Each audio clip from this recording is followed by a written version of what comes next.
자, 오늘은 카톨릭에 대해서 마지막 편입니다.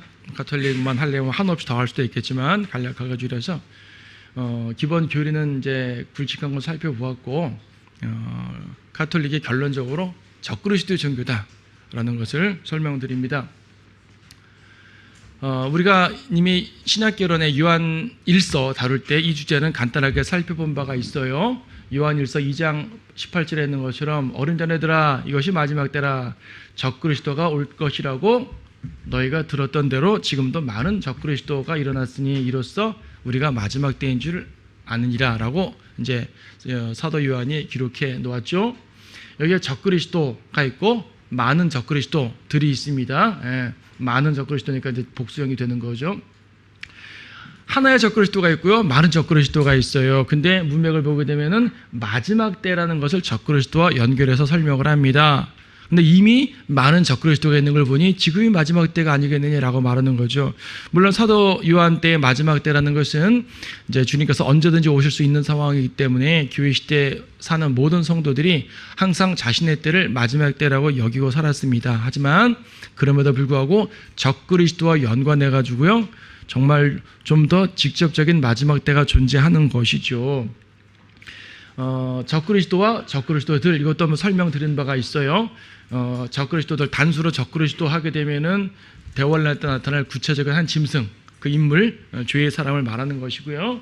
적그리스도들 하게 되면은 그리스도의 이름으로 그리스도를 대적하는 사람들, 세상에 그리스도를 대적하는 사람들은 수없이 많습니다. 그들을 다 적그리스도로 부를 수는 없는 것이고, 그리스도의 이름으로 그리스도를 대적하는 사람들, 이단들이라든지 사이비 뭐 이런 사람들을 주로 해당되겠지만, 바로 이제 로마 교회가 그러한 모습을 띠고 있는 것이죠. 그래서 이제 카톨릭 같은 경우는 두 경우 모두가 주의해야 될 부분이에요. 현재 교황 체제를 통해서 적그리스도의 모습을 하고 있는데, 또 미래의 대환란 때도 적그리스도로 등장할 부분이 있으니까 우리는 두 경우 모두에 있어서 카톨릭 교회를 이제 유심히 살펴봐야 될 필요가 있습니다. 카톨릭의, 로마 카톨릭의 적그리스도의 세력이라는 것은 분명합니다.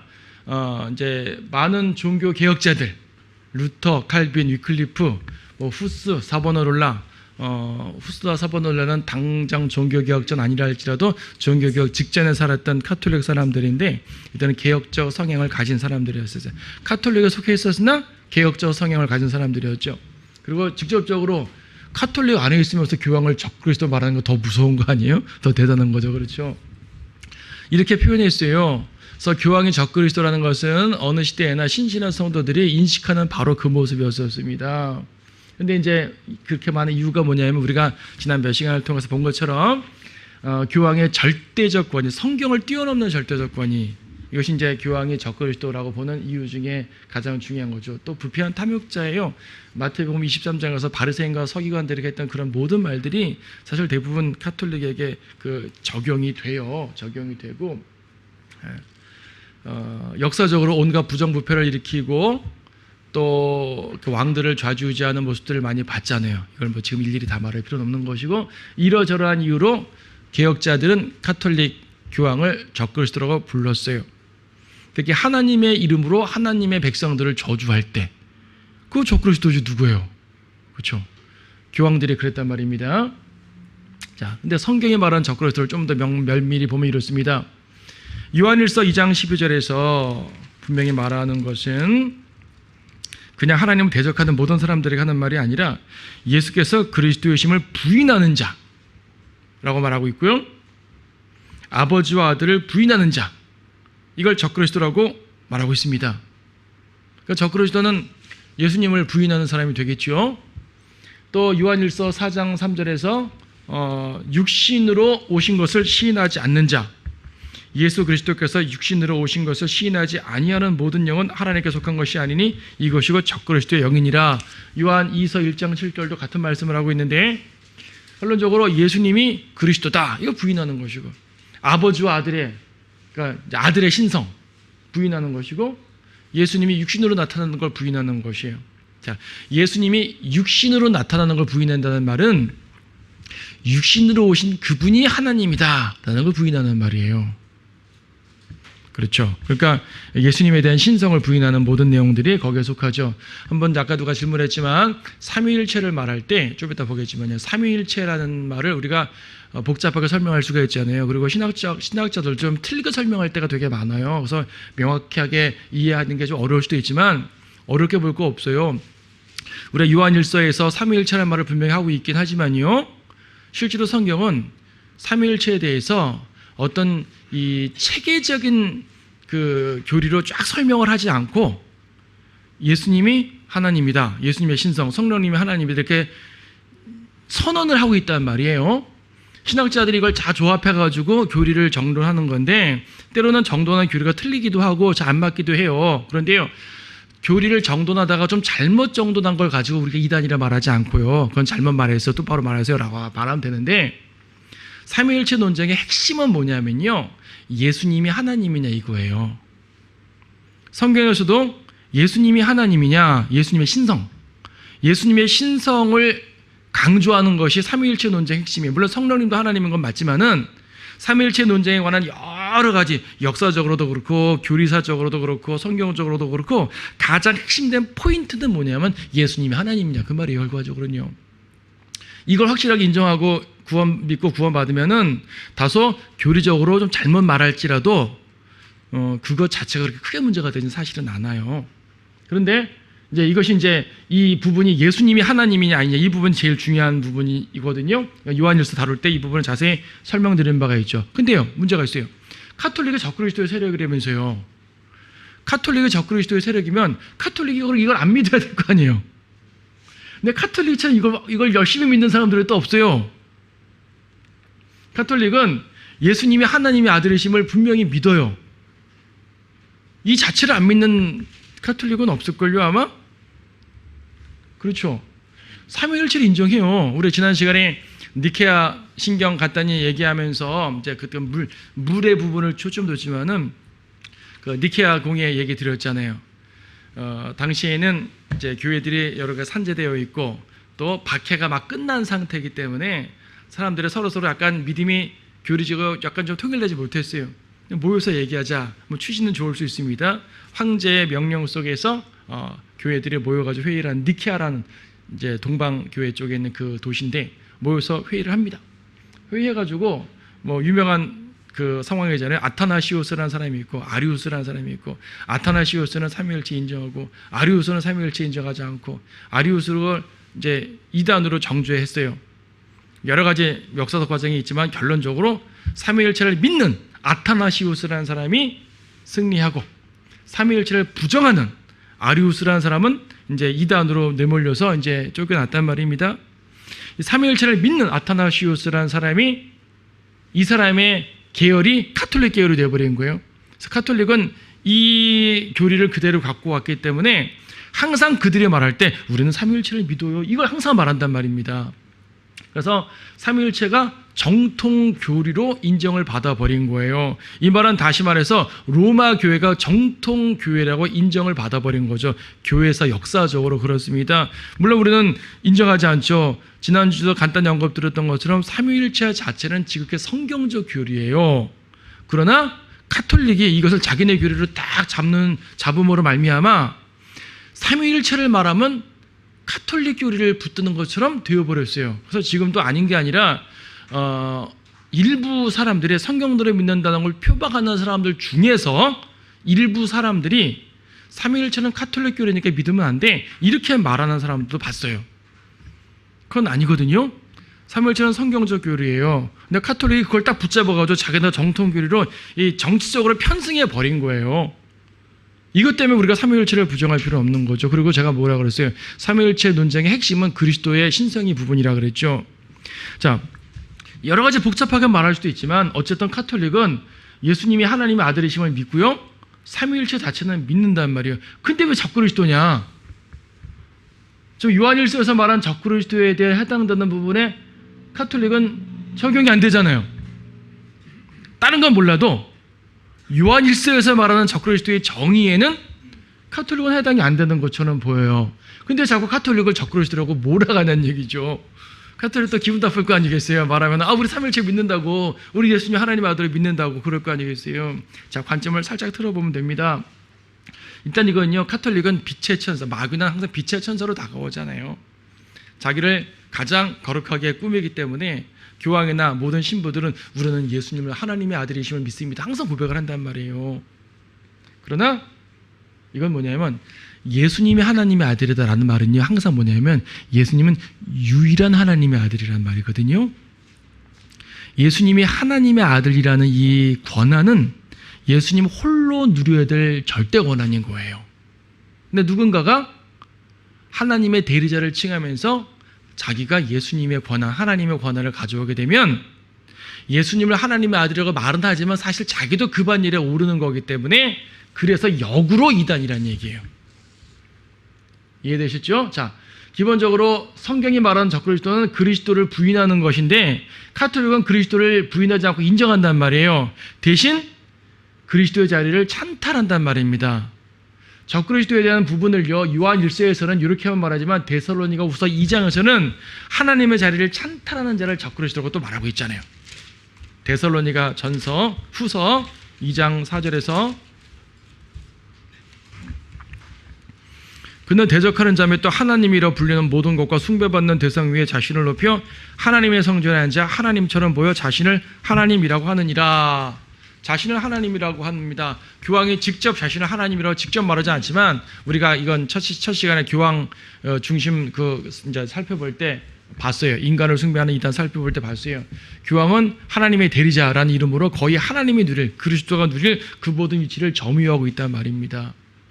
하나님은 하늘에서 통치하시기 때문에 땅에서는 그분을 대신해 통치할 사람이 필요하다. 그게 바로 교황이다. 그래서 교황은 예수 그리스도의 모든 권세를 통해서 통치한다. 그렇죠. 예수님께서 그분의 영적인 통치라는 것은 자비와 사랑과 무엇보다 십자가 희생이 중심인데, 교황이 말하는 세상에서의 통치는 예수님은 재림 때 왕으로서 온 세상을 통치하는 그걸 가져온단 말입니다. 그걸 지금 자기의 힘으로, 자기의 세력 속에서 이루려고 하는 것이죠. 그래서 카톨릭은 이러한 개념으로서 적그리스도에 해당이 되는 거예요. 이해되셨죠? 요한일서에서는 그리스도를 부인하는 게 적그리스도라고 그러지만, 카톨릭은 그리스도를 인정한다고, 부인하지 않고 그리스도를 높인다고 하면서 동시에 교황을 그 위치까지 높이기 때문에 적그리스도의 모습이 된다는 것을 알 수가 있는 거죠. 자, 개혁주의자들이, 아까 루터나 칼빈 같은 개혁주의자들이 교황을 적그리스도라고 말했다고 했는데, 개혁자들이 말한 건 대원란 때 적그리스도를 말한 것이 아니었어요. 개혁자들이 말한 적그리스도는 항상 많은 적그리스도들, 여기에 대해서 초점 맞췄습니다. 수많은 적그리스도들이 있었지만 그들은 로마 카톨릭 체제 속에서 적그리스도를 언급한 거예요.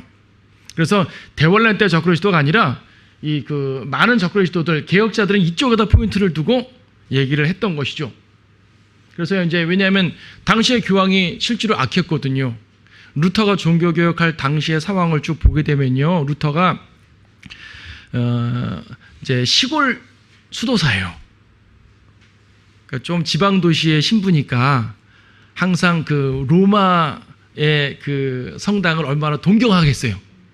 원래 그러잖아요. 지방 수도사니까 저 이제 본부 총본사를 이제 보는데, 한 번은 그 루터가 속한 교단 본부에서 로마 교황청에 파견하는 신부 2명을 뽑았는데 루터가 이제 포함된 거예요. 그래서 거기 이제 갔죠. 얼마나 환상이 있었겠어요. 야, 그래, 교황청 가면 정말 좋을까, 정말 우리 위대하신 교황 성하님을 뵙고 등등등 이런 생각을 하면서 교황청에 딱 갔는데, 가서 보니까 신부들이 너무너무 불경건한 거예요. 당시에 여자들이 저녁 때 혼자 로마 거리를 다니면 방탕한 여자야라는 말이 돌 정도였어요. 로마 시내가. 로마 시내의 인구의 절반 이상이 신부들인데, 그럼 가장 안전한 곳이 되어야 되잖아요. 그러한 동네가 로마였단 말이죠. 그런 모든 입으로 다 표현하지 못할 그런 더러운 모습들을 다 본 거예요. 그리고 그 베드로 성당에 몇 계단이죠? 긴 계단 있잖아요. 무릎으로 올라가는 계단. 무릎으로 올라가요. 그 계단이 맨들맨들하대요. 올라가는 계단이. 왜? 수많은 사람들이 무릎으로 올라갔기 때문에 몇백 년 동안. 지금 그렇다는 거죠. 그땐 좀 덜했겠죠. 그땐 좀 딱딱했겠죠. 루터도 처음에 무릎으로 올라가다가 중간쯤 벌떡 일어나죠. 걸어 올라갔죠. 이거 다 무슨 소용이냐 하면서 이거 쓸데없는 짓이야 하고 걸어 올라갔어요. 그러니까 환상을 갖고 본 그 교황의 모습, 사제들의 모습이 엉망인 것을 알았다는 얘기죠. 이렇게 엉망인 사람들이 교리적으로나 도덕적으로나 뭐 신앙적으로나 모든 면에서 저건 도대체 그리스도의 모습이 아니라고 판단했어요. 그리스도의 모습이 아닌데 그리스도의 위치에 앉아있니? 적그리스도다 라고 판단한 거예요. 당시의 상황을 통해 교황을 적그리스도로 판단한 것은 실제로 당시 카톨릭 교회와 교황이 세상이 보더라도 정말로 악한 모습이었기 때문이에요. 그런데 오늘날 개신교도들이 친카톨릭이잖아요. 오늘날 개신교회가 반카톨릭 별로 없습니다. 친카톨릭이에요. 우리나라 같은 경우도 원래는 WCC 가입하냐 마냐 문제 때문에 장로교 통합체 합동측이 갈렸어요. 그러니까 우리는 WCC 싫어 하고 갈려나간 교단은 그래도 적어도 우리는 카톨릭 같은 사람 싫어 이 말 아니었겠어요. 적어도 여전히 세계교회협의회 WCC 가입하지 않는데 한국 내에서 한국교회협의회 혹은 한기총, 한교총 이런 데는요 또 다 똑같이 모여 있어요. 의미 없잖아요. 그래서 이제 좀 심한 교회들은 카톨릭과 직접 연계를 하고 직접 연계를 하지 않는다 하더라도 그렇게 카톨릭을 나쁘게 말하지 않고 적그리스도로 말하는 것은 정말 거의 없어지고요. 왜 그러냐면 현재의 카톨릭이 이때처럼 악하지 않기 때문에. 악하지 않은 건 아니죠. 다 뒤로 나쁜 짓을 하겠지만 적어도 겉으로 볼 땐 그렇게 사악하지 않단 말이에요. 이 말에 이의를 달 사람도 있을 거예요. 저는 카톨릭 다녀봤는데 정말 사악합니다 하는 분 계시겠지만 일반적인 사람들이 볼 때 과거의 카톨릭만큼 도덕적으로 세계적으로 타락하지 않은 그렇게 사악하지 않기 때문이에요. 그래서 개혁자들이 더 이상은 카톨릭을 교황 적그리스도라고 부르지 않는 거예요. 다시 말해 개혁자들이 카톨릭을 적그리스도라고 말했던 것은 교리적으로 판단한 것이 아니라 현상 갖고 판단한 거였었어요. 현상으로 판단하니까 현상이 별로 악하지 않으니까 굳이 뭐 적그리스도 말할 필요가 없게 되어버린 거죠. 면죄부를 줘버렸네요. 자, 이 개혁자들의 한계는 뭐냐면 무천년주의자들이에요. 개혁주의라는 말은 개신교라는 말에 좀 좋은 표현이에요. 그러니까 개혁주의하면 뭔가 멋있어 보이죠? 그냥 개신교라는 말이에요, 그 말이. 개신교는 기본적으로 무천년주의예요. 아닌 교단들이 몇 개 있지만 원래 교단자 이제 그 개혁할 때부터 무천년주의라는 얘기는요, 계시록의 모든 내용들을 미래 사건으로 안 본다는 얘기죠. 미래 사건으로 안 보고 대환란 때 대환란이 별도로 있는 것이 아니라 지금이 곧 대환란이다라고 말하고 있는 거니까. 그래서 미래의 한 적그리스도에 대해서는 무지합니다. 분명히 요한계시록 13장 거기에 적그리스도 말할 때 어디요? 18절 지혜가 여기 있으니 지각이 있는 자는 그 짐승의 숫자를 헤아려보라. 그것은 한 사람의 숫자이니라고 말하고 있어요. 한 사람. 수많은 적그리스도들이 있어도 한 사람의 포인트가 맞춰지는데 개혁주의자들은 그 한 사람에 대해서는 무지한 겁니다.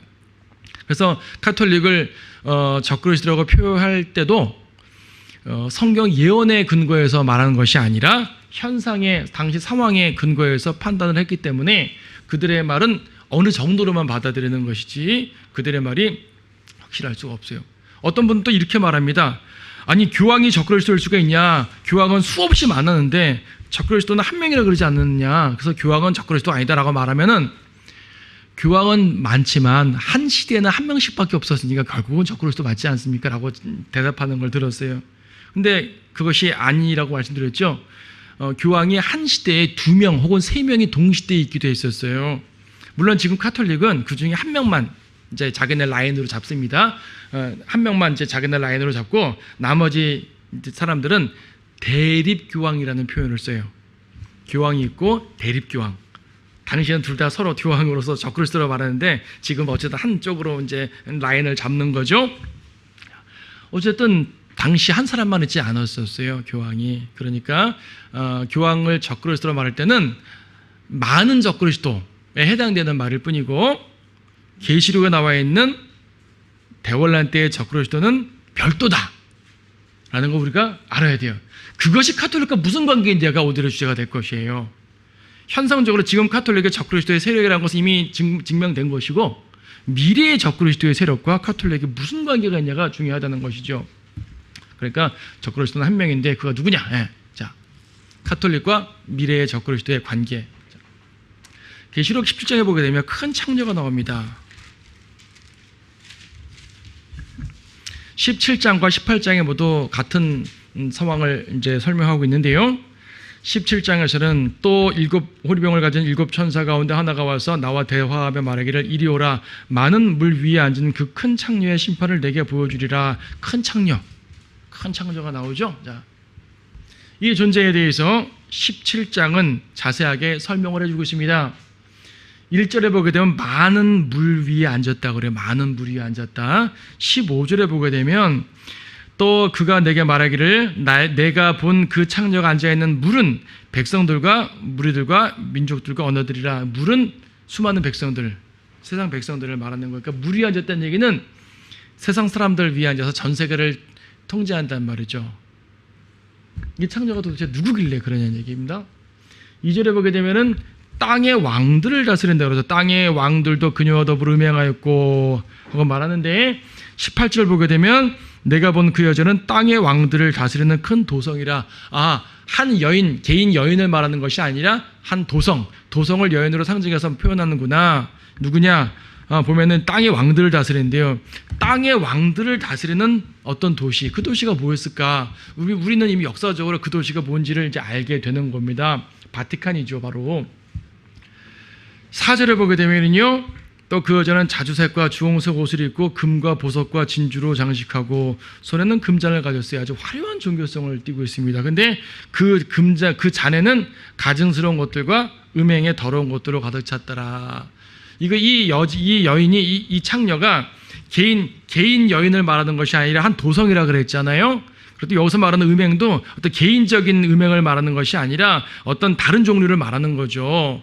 땅의 모든 왕들을 다스리고 가증스러운 비도덕적인 거, 하나님을 거절하는 거. 특히 구약에서 영적인 음행은 우상숭배잖아요.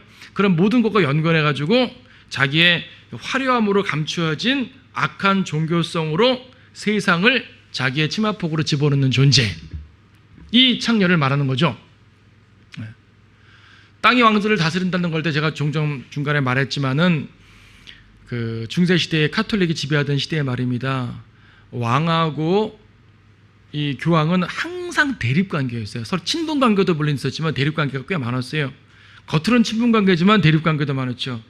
그 하이니 3세라는 왕은, 신성 로마 제국 황제는 제 손으로 교황을 3번이나 갈아차 버립니다. 교황을 갈아요. 교황이 더 높은 거 아니에요? 그렇게 하는데 때로는 왕의 세력이 클 때는 교황을 갈기도 해요. 그러다가 교황 앞에 무릎 꿇기도 하고, 교황이 종교적으로 쫙 이제 힘을 쓰면은 영주들이 들고 일어나가지고 왕을 견제하고, 이런 일들이 계속 반복되는 거죠. 반복됨으로써 교황은 항상 왕들 세력 위로 올라가려고 하는 겁니다. 교황도 약간의 군사가 있지만은 교황의 상비군이란 건 없죠. 왕들이 군대를 내줘야 되는 거 아니겠어요? 군사권은 왕한테 있어요. 대신 교황은 종교적인 정치권을 가지고 왕들의 군사를 좌지우지할 수 있는 권한이 있는 거죠. 그래서 왕들 위에 있다는 얘기입니다. 세상의 많은 왕들, 물론 이제 1차적으로는 유럽의 카톨릭 사회에 해당되겠지만 현대로 올수록 더 많은 나라들이 교황의 영향력 속으로 들어가는 것을 보게 되거든요. 점점점 그렇게 될 거고 대월란단 더욱더 그렇게 될 것입니다. 5절에는 신비라, 큰 바빌론이라, 땅의 창녀들과 가증한 것들의 어미라, 온갖 죄악의 본산지예요. 큰 바빌론이라. 여러분, 이제 이 카톨릭을 로마라고도 하지만은 바빌론이라고도 하잖아요. 로마와 바빌론은 실질적으로 꽤 멀리 떨어져 있는 도시긴 하지만은, 로마라는 것은 로마 제국이 적그리스도의 세력으로 쓰였을 때 그 이름과 연관된 말이고, 바빌론은 성경에 맨 처음 등장하는 적그리스도의 왕국도 바빌론이었어요. 창세기 10장에서 신할 땅 바벨. 그리고 유다를 멸망시킨 것도 바빌론이라는 이름을 가졌죠. 그래서 마지막 때의 제국도, 마지막 때 그 집단도 바빌론이라는 이름을 갖는 게 가장 적절해요. 왜냐하면 이사야나 예레미야 같은 많은 예언서들에서, 제가 예레미야 강의할 때도 말씀드렸잖아요. 문맥적으로는 바빌론 침공을 말하지만 예언적으로는 대환란을 말한다라고 설명드렸어요. 왜 바빌론이 대환란이냐? 대환란은 로마인데 이렇게 생각할 수 있지만 그렇기 때문에 마지막 때는 바빌론의 이름이 등장되는 거예요. 그러니까 로마라는 말과 바빌론이라는 말은요 상당히 상호 교체적으로 쓰일 수 있는 한 집단에게 적용되는 말이 되어버린 거죠. 그래서 물리적인 이라크에 있는 그 바빌론 말고 신비의 바빌론이 되는 것이고요. 과거 시저가 다스렸던 거기 통일했던 그 로마 제국, 이교도 로마 제국이 아니라 종교적 로마로 둔갑돼 버렸고, 신성 로마 제국이란 말 자체가 종교적 로마 제국이란 말이거든요. 사실은 이제 독일 제국을 말하는 거지만 그것이 자기들은 신성 로만 제국, 홀리 로만 엠파이어라 그래가지고 자기들이 하나님의 나라라는 것을 가져오는 거예요. 로마라는 입장을 항상 가져오는 그들은. 그래서 카톨릭도 로마 카톨릭이라는 말을 가져오는 것이고, 근데 주님은 그들을 바빌론이라 말하는 것이고. 자, 신비의 바빌론입니다. 6절에서는 순교자들의 피에 취해 있습니다. 순교자들의 피에 취해 있는 단체는 공산주의도 순교자들의 피에 취해 있어요. 예수 그리스도의 복음을 반대하는 수많은 사람들이 많았지만, 뭐 일본 같은 데는 막부 시대에도 순교자들 피에 취했었고, 우리나라도 유교 사회에서도 처음에 순교자의 피에 취했죠. 하지만 그들은 순교자의 피에 취했다라고 말할 정도는 아니었어요. 순교자들의 피에 취했다라고 말할 정도는 이교도 로마라든지 공산주의라든지 로마 카톨릭 정도쯤 돼야 적응될 수 있는 말이에요. 근데 로마 카톨릭은 그 1000년 정도에 다스리면서 정말로 성경들에 있는 수많은 사람들의 피를 흘리고요. 다른 이교도들은요, 이교도니까 종교를 반대하는, 그건 말이 돼요. 근데 하나님을 믿는다고 하면서 하나님의 백성을 죽였다는 것이 가장 큰 문제가 되는 거죠. 그래서 이들은 바로 로마 카톨릭을 말하는 것이 맞습니다. 9절에 보게 되면 7산 위에 앉은 여인이라고 나와 있습니다. 7산 위에 여인이 앉아 있어요. 이것은 이제 물리적으로는요, 바티칸이 세워져 있는 그 언덕이 7언덕으로 구성되어 있대요. 그래서 물리적으로 보더라도 이건 로마를 말하는 게 맞네 떠올라요. 하지만 여기서는 이제 교리적으로는 7산이 그 로마를 형성하는 그 7언덕을 말한다기보다는 그 사탄의 7머리를 말할 때 쓰는 말이야. 이어지는 내용도 7머리 10뿔이란 말이 나오죠. 7머리 10뿔이 이제 여기 7절에서 7머리와 10뿔을 가진 짐승과 연관돼서 등장합니다. 7머리, 그러니까 사탄의 왕국이었던 역사적인 나라들을 말할 때, 뭐 이제 고대 바빌론, nim롯의 바빌론, 이집트, 아시리아, 느부갓네살의 바빌론, 또 어디예요? 페르시아, 알렉산더 그리스, 로마 제국, 7이죠. 7은 7인데 또 11절에 전에는 있었지만 지금은 없는 그 짐승이 8번째지만 7 중에 속한 자라 그랬어요. 7번째가 로마인데 8번째에 또 별도가 있어요. 근데 그는 7에 속한 자라 그래요?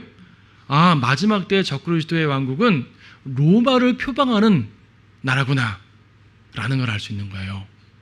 로마를 표방하는 나라. 이것이 꼭 이 어떤 예언학자들은 로마 제국의 영토를 포함한다고 말하는데 꼭 그렇지는 않을 수가 있어요. 과거 로마 제국의 영토와 지금 EU 연합의 영토는 상당 부분 달라요. 대환란 때 그 영토가 똑같아진다는 법도 없어요. 예를 들어서 고대 로마의 영토에는 이집트가 상당히 중요한 부분이었는데 지금 이집트는 EU에 포함되어 있지 않잖아요. 마지막 때도 마찬가지일 겁니다. 그래서 여기서 꼭 영토 단계를 말하는 건 아니지만 로마의 이름으로 등장하죠. 중세시대, 근대시대에도 로마의 이름으로 카톨릭이 등장했고 마지막 때도 마찬가지죠. 그래서 이 큰 창녀가 로마 카톨릭이라는 것은 여러 가지 면에서 분명해져요. 근데 우리가 지금 이 창녀의 묘사를 쭉 봤는데요. 이 중에서 정말 중요한 게 뭐냐면은 7절 말씀이에요. 3절 말씀이에요. 그가 나를 영안에서 광야로 이끌어가니라. 또 내가 보니 한 여자가 주홍빛 짐승 위에 앉아 있는데 그 짐승은 하나님을 모독하는 이름들로 가득하고 7머리에 10뿔을 가졌더라. 이 짐승이 누구냐면 적그리스도란 말이죠. 계시록 13장, 계시록 12장에도 7머리와 10뿔의 짐승이 나오고 13장에도 7머리와 10뿔의 짐승이 나와요. 12장에서 말하는 짐승은 용, 붉은 용을 말하는 거고 13장에서 말하는 7머리의 열불은 적그리스도를 말합니다. 그 뭐예요? 이 여인이 지금 1절에서는 많은 물 위에 앉았다 그러고요.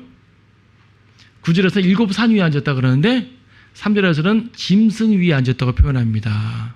짐승 위에 앉은 한 여인, 창녀가 나와요. 자, 이 창녀가 로마 가톨릭은 설명드렸어요. 이 짐승이 누구라고요? 적그리스도예요.